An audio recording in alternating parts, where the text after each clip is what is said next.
I'm going to turn now to Richard Anthony. Richard, you are the president of the Zero Waste International Alliance.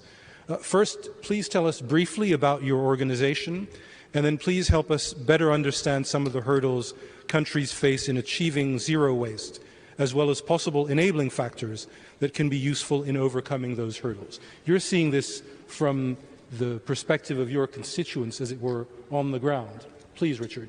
Right. This is a Boots on the Ground program. My name is Richard Anthony. I'm the president of the Zero Waste International Alliance. At this point, we're about 24 national and organizational affiliates, including Canada and Brazil and Uruguay and Italy, all part of buying into a definition of zero waste that we all can agree on. Now, this is a definition has been peer-reviewed throughout the world, in fact, through Skype and then Zoom, and we all have settled that zero waste is the responsible production, consumption, and recovery of products, packages, and materials without burning or discharges to the air, water, or land that will impact human and environmental health. This definition sits on top of where we're going. We've come together over the last 3 years with a series of 9 basic objectives, again internationally peer-reviewed, that we think we have. And this is the group.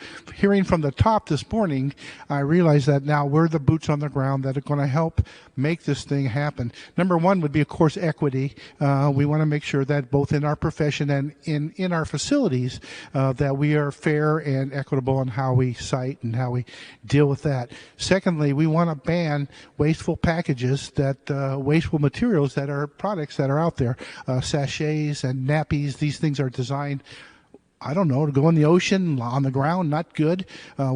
Third, we want the producers to be responsible for handling these materials, and in cases of like marine debris and the litter around the rivers and oceans of our country, we need Coke and Pepsi and Unilever to be in charge of cleaning that stuff up. They put it out there without responsibility.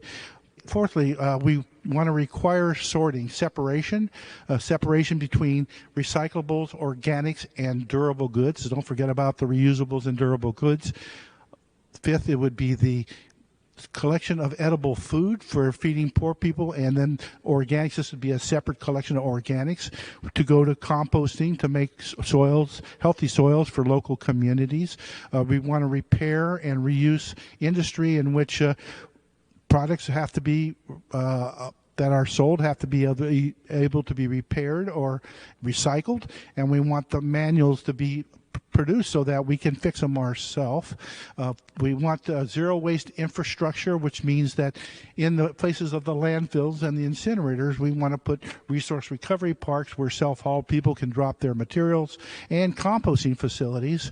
We want to end welfare for wasting, and it's the idea that we are giving tax breaks and depletion allowances for corporations that are using up all our materials, and we shouldn't reward them for doing that. And finally, in case of organizing, both in terms of the advocacy and adoption, we want to make sure that the elected officials, the people who are making our decisions, understand where the grassroots are there. If we're not active and we're not vocal, then the industry is going to tell the decision makers what they should do, and many times that's a mistake. And we've done international dialogues in Naples, Italy, and Nanaimo, Canada, and Florianopolis, Brazil, to organize local communities to move forward. That's what ZEWA is, and that's what we're doing. Zero waste starts with yourself. As Catherine was talking about, you have to deal with yourself, then your family, then your neighborhood, and then your city, your organization. And my takeaway is that we need to organize and make democracy work. And the way we make democracy work is that we organize together and we let our elected officials know what we think we need. I think that's one of the most important parts is organizing.